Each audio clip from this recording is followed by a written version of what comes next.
సంగారెడ్డి జిల్లా పాచమైలారంలోని సిగాచి పరిశ్రమలో జరిగిన పేలుడు మహా విషాదాన్ని మిగిల్చింది. ఈ ఘోర దుర్ఘటనలో మృతుల సంఖ్య అంతకంతకు పెరుగుతూ పోతుంది. ఇప్పటివరకు మృతి చెందిన వారి సంఖ్య 40 దాటినట్లు తెలుస్తోంది. వీరిలో 15 మంది వివరాలను అధికారులు గుర్తించారు.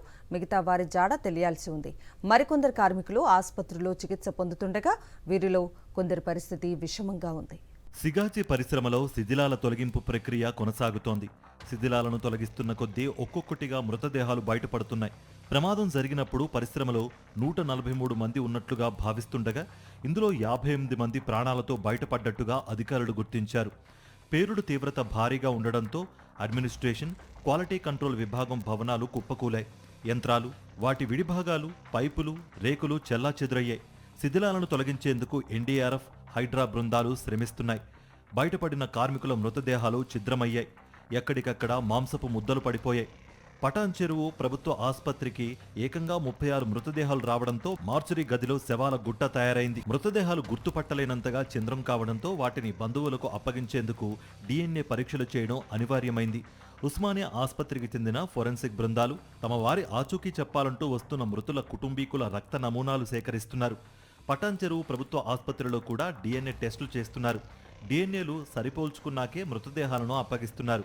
DNA రిపోర్ట్ రావడానికి 48 గంటల వరకు సమయం పడుతూ ఉండడంతో మృతదేహాల అప్పగింత ఆలస్యమవుతోంది.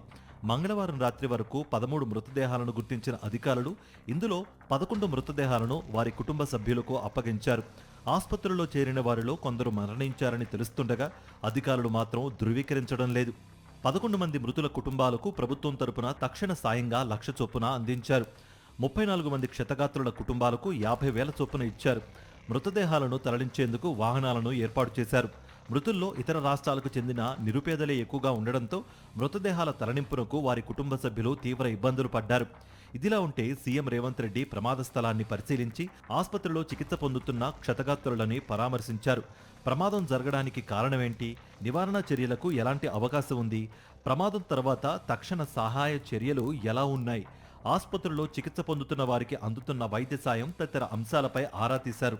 ప్రమాదంపై ఉన్నతాధికారులతో కమిటీ వేసి నివేదిక ఆధారంగా చర్యలు తీసుకుంటామన్నారు సీఎం రేవంత్ రెడ్డి. మరోవైపు సిగాచి పరిశ్రమ యాజమాన్యంపై స్థానిక BDL పోలీస్ స్టేషన్లో కేసు నమోదైంది.